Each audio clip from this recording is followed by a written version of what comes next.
how do you measure success with your proof of concept? Anybody want to take that on first? Okay, I guess for us, if it gets made, we bring the proof of concept. We've made the prototypes. We've kind of determined that this is a successful solution from our standpoint. If we can sell it to the client, or if it gets purchased, there's a relatively new trend in graphic design for designers to go out and say what can graphic design do in our culture to benefit, to enhance our people's lives or our communities, and then they go out and find those problems and then go through all of the prototyping themselves and then try and sell that product or solution to someone that can finance it. So a lot of times that if it's a successful proof of concept is that if that thing, whatever you're working on, gets picked up, or if the client says yes. How about you, Gecko? That was tricky. Success of proof of concept was tricky for me to establish in the way that we had a group of people who came up with an idea for what would be the best representative proof of concept. And when we tried those experiments, there were factors that were things that didn't work out, and the factors that were responsible didn't really relate to the protein trial itself. It was more of the animal and the reproducibility in that.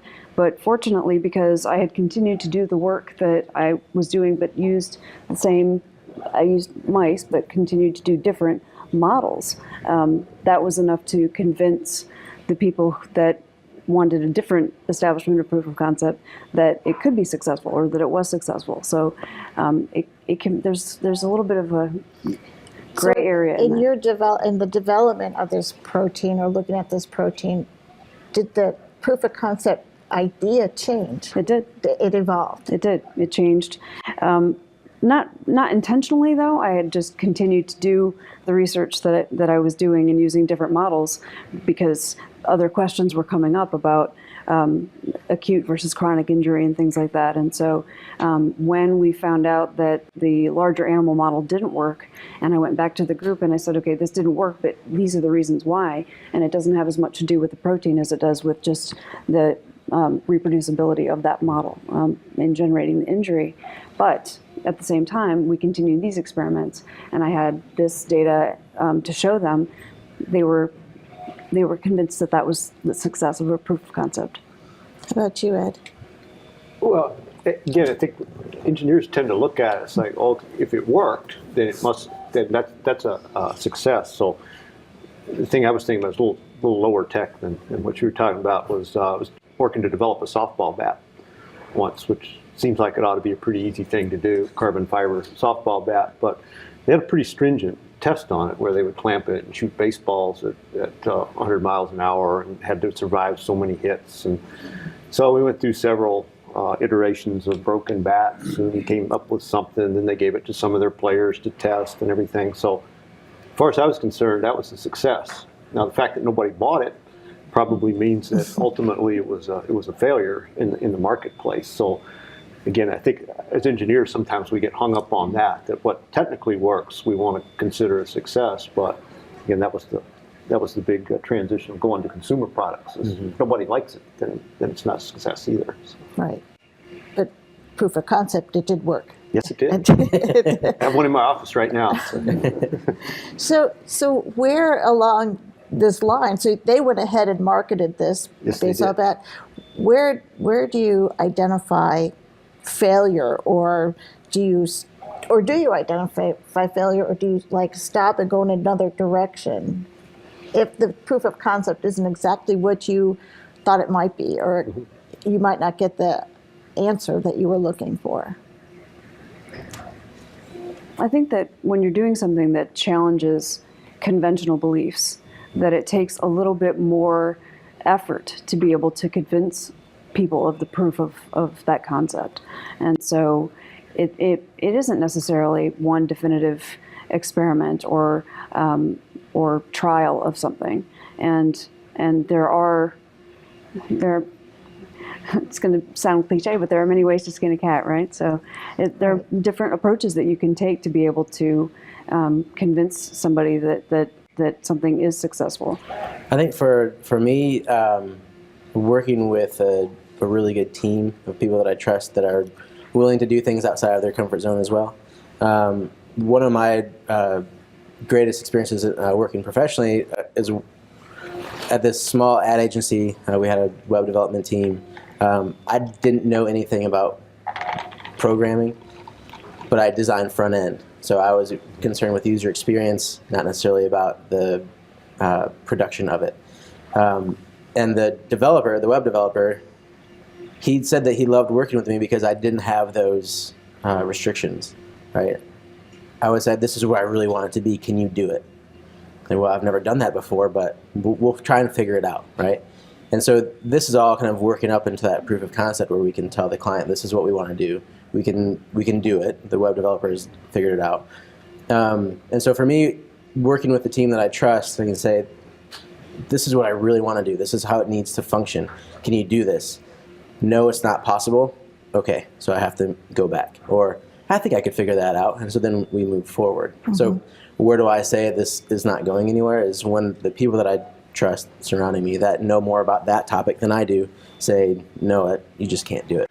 Right. So you bring up a really good issue about a team, so mm-hmm. having a team to help you evaluate. And that is important in graphic design. How about in engineering? Oh, yeah. Yeah. It's more eyes you can have looking at it. So what type of team members are the most helpful, basically? People with the same background or different background, or? I think different, because there's so much interdisciplinary things that go on that I think you can look at any problem from a lot of different perspectives and see things that sometimes we get tunnel vision as to what we see in our own roles. So mm-hmm. I think the more diverse opinions you get, the better. How about you, Yuka? I agree, and I would actually, from a scientific standpoint, say both. To have people who are experts in your field that understand what's known and what isn't known about the kind of system that you're working in, but also to have people who are completely unfamiliar with it are great to be able to see things from a very different perspective and can provide valuable feedback in a different type of approach if it's mm-hmm. necessary. So definitely both. And having a team that you rely on is essential. Mm-hmm. You have to be able to trust that the people that are working with you are evaluating things correctly and helping to direct new experiments that need to be done in the right fashion. So you're talking about this iterative process, and I'm wondering from all of you about money and finances. So how do you budget for all these iterative processes? It's got to cost money to do these tests, right? To do experimental, especially with animals. I know that costs a lot of money and a lot of planning and building prototypes. So where does the budgeting and the financing come in?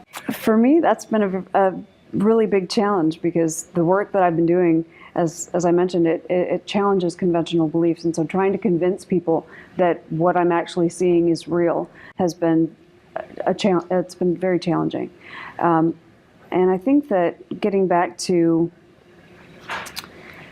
how I convey the data and the information and how I represent it, I think has been a critical aspect of that, to be able to talk to people, especially within the school and within the state for North Carolina Biotech Center. Being able to convince them that I know what I'm doing and that it's working really well, and that if I can just have a little bit more to be able to nudge these experiments in a certain direction, that's how things have worked mm-hmm. so far for me. So. Did that factor into your research in the beginning as far as budgeting or finances?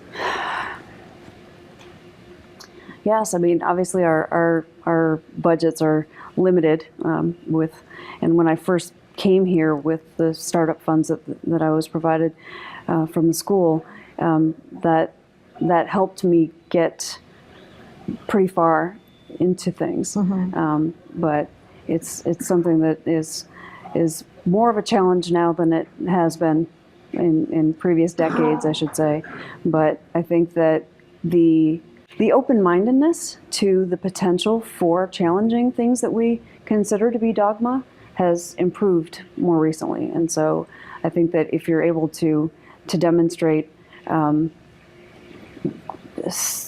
different aspects of what would normally be considered that proof of concept. If you can say it works in this and it works in this and it works in that, I'm not sure if it works in this yet because we haven't tried it yet, then that's what helps propel things along. Right.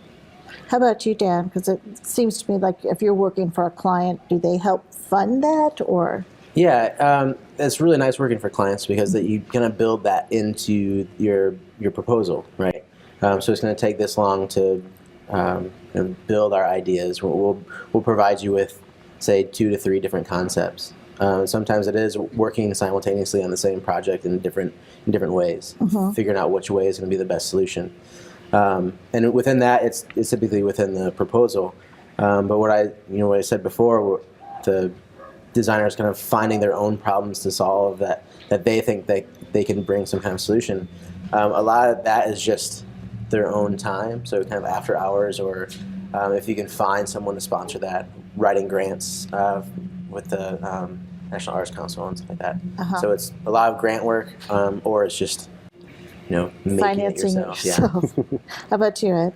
Well, I think certainly when I was working in industry and when you were trying to get money for a project, and one thing I think we all try to stress with our students is you got to be able to communicate it well, and you've got to be able to communicate it well to an audience that doesn't have your same technical background. And so a lot of times when you're going for that large budget, you're with the people who control the purse strings. A lot of times you've got to be able to convince them that what you're doing has a reasonable chance of success if you're going to get funded on it. And that you're the right person to do it. There you go. That's true. Right. Yeah. So your customers may be internal, but you're treating them pretty much the same way that you would an external customer. You've got to sell them on the project too.